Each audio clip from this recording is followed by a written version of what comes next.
have been waiting for this moment. I kept you waiting so long. I am sorry.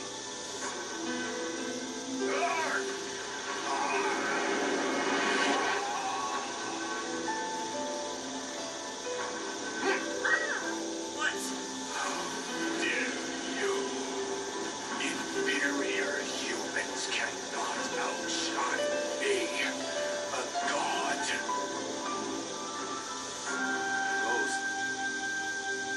the time has come. This is the end of our long journey. Z.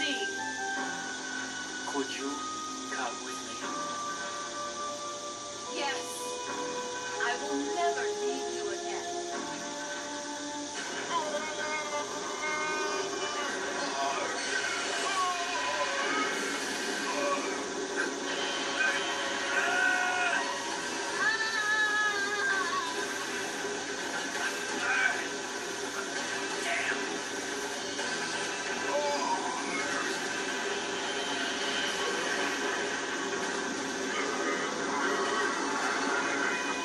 Dart, you have grown up.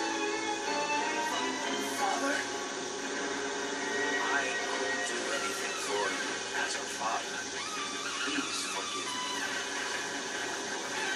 But Father, we finally met. This isn't fair. Dart, I'm so glad I met you.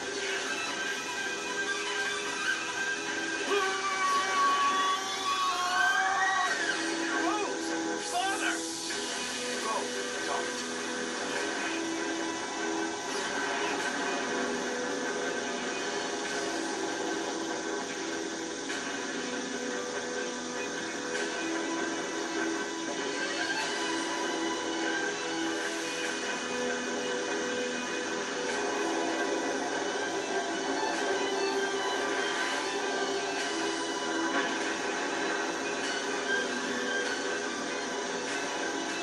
My role is ended. Blaze the way to the future by yourselves. This is your age to live. Show. What are you talking about? We've all been together. We were never meant to exist in this world. No! My age in remote Endiness.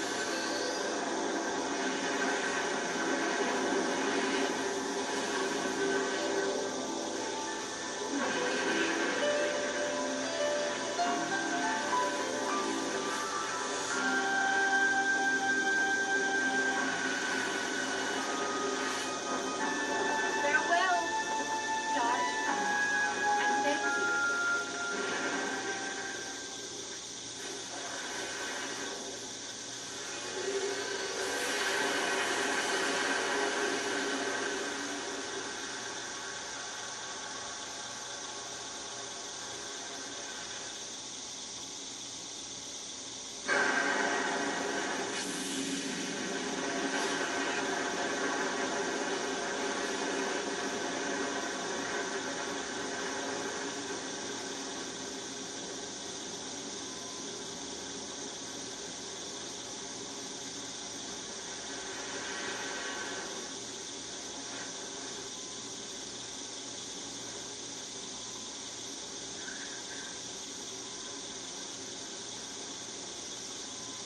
Rose!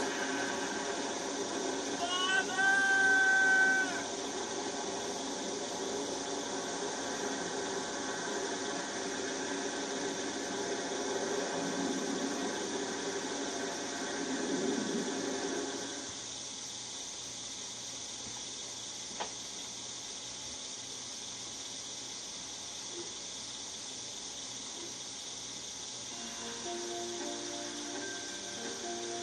Now, one thing I do like about the way The Legend of Dragoon handled its ending was that it really closed all the plot holes. The game doesn't really leave you hanging with any questions that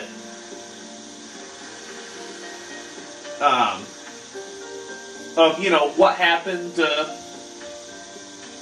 Dart or what happened to Shauna or what happened to any of the party members. I mean, it's obvious from the explosion in the ending that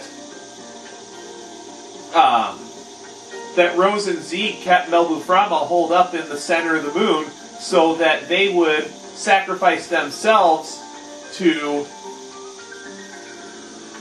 rid the world of Melbuframa and the Moonchild and the Black Monster and the transmigration process. You may have noticed that in the ending explosion, the moon and the Divine Tree were completely destroyed. So there's no more Moonchild, no more Black Monster, no more Moon that never sets. All gone.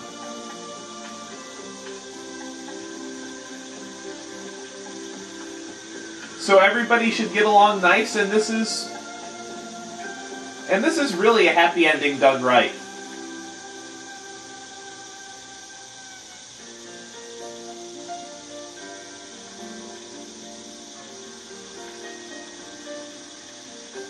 I'm just overall impressed in general with how the game's plot was. Even though it is a borderline cliche storm, it really put new twists on all its cliches and even invented a couple of its own.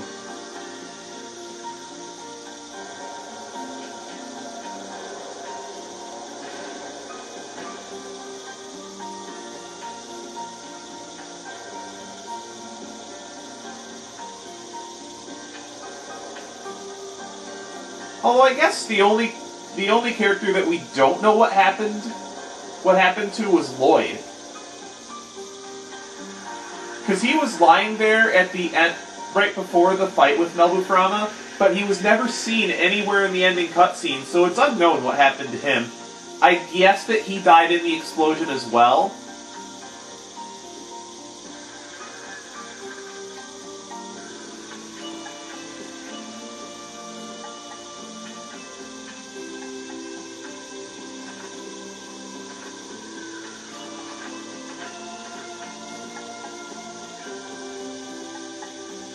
Now, one neat little thing I think they do in the ending here is, remember in Disc 1 how Lavitt said after the war was over he wanted to have a drink with... He and Dart wanted to go to the bar and drink after the war was over? Well, one thing you may have noticed is that Dart brings a drink back to Lavitt's house, and the portrait that the painter girl in Bale painted for him, he just puts the drink right next to that. I think that's a really nice touch by the developers here.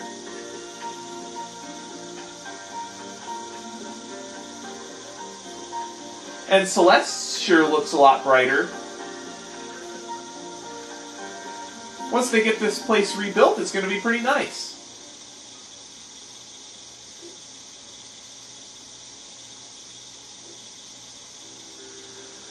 And now let's watch the credits roll and listen to my thoughts on the game. I don't understand why it took so darn long for Sony to put this up on PSN, because there's definitely a huge following for this game. Not as big as mainstream RPGs, but big enough. And the people who like it love it. And I'm one of those people, so this review may be a bit biased, but I'm gonna try to be as unbiased as possible with this one. The graphical engine wasn't the greatest, especially considering that this is a late PS1 game.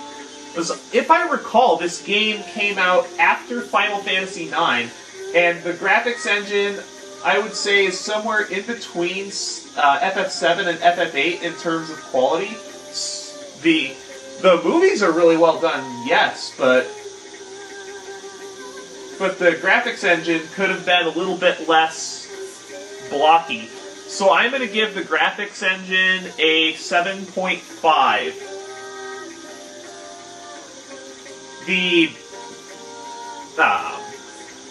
The story, even though it is a cliche storm, like I've said several times throughout the course of the Let's Play, this game is cliche done right.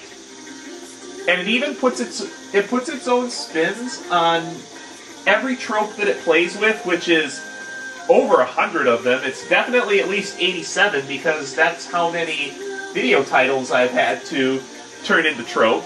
Like, well, video titles that were tropes, rather. And as many tropes as it used, none of them ever really get old. So I'm going to give the story a 9. The battle mechanics were definitely different, but were they good? They definitely weren't bad, but I don't think they were the greatest.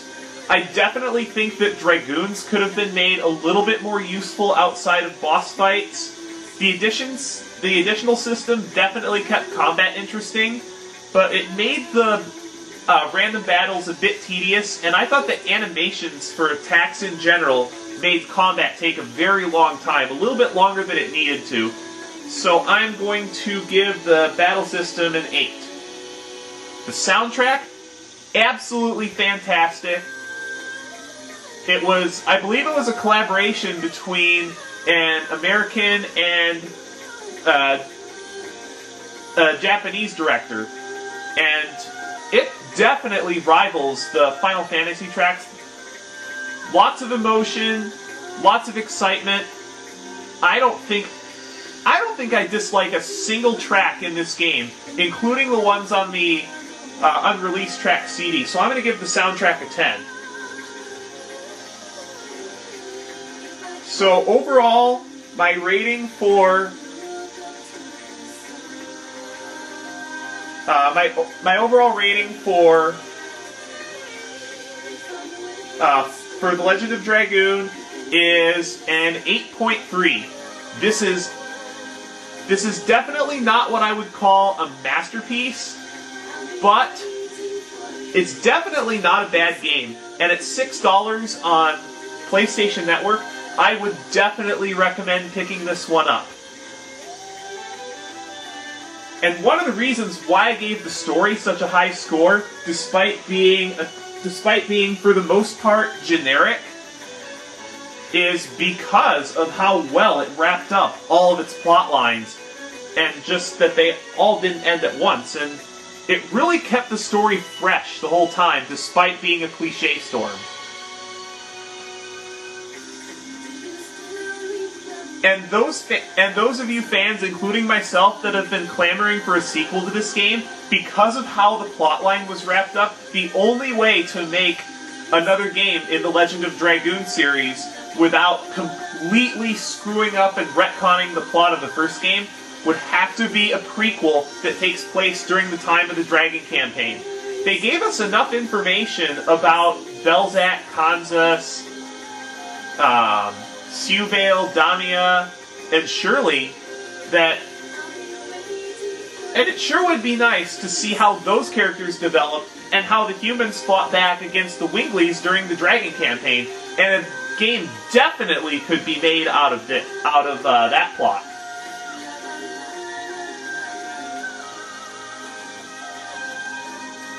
It's definitely something I'd like to see. It's definitely something the fans would like to see, and it's something that the fans have been looking for at least 10 years, and this game has been forgotten by most people. But its revival on the PlayStation Network shows that Sony is still interested in the game, and who knows, maybe on the PS3 or the PSP, we'll see a sequel, or a prequel rather, to The Legend of Dragoon.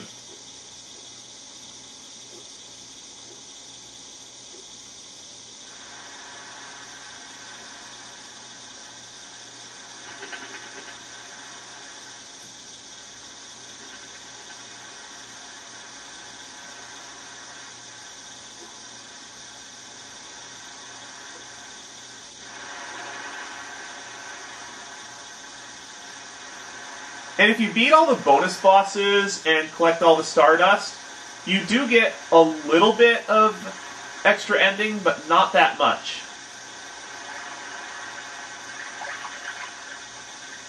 Well, there's Zeeg's and Rose's Dragoon spirits still there. So, the spirits are definitely still out there, so if they wanted to make a sequel, they could, but I think it would just ruin the mood at the end of this game.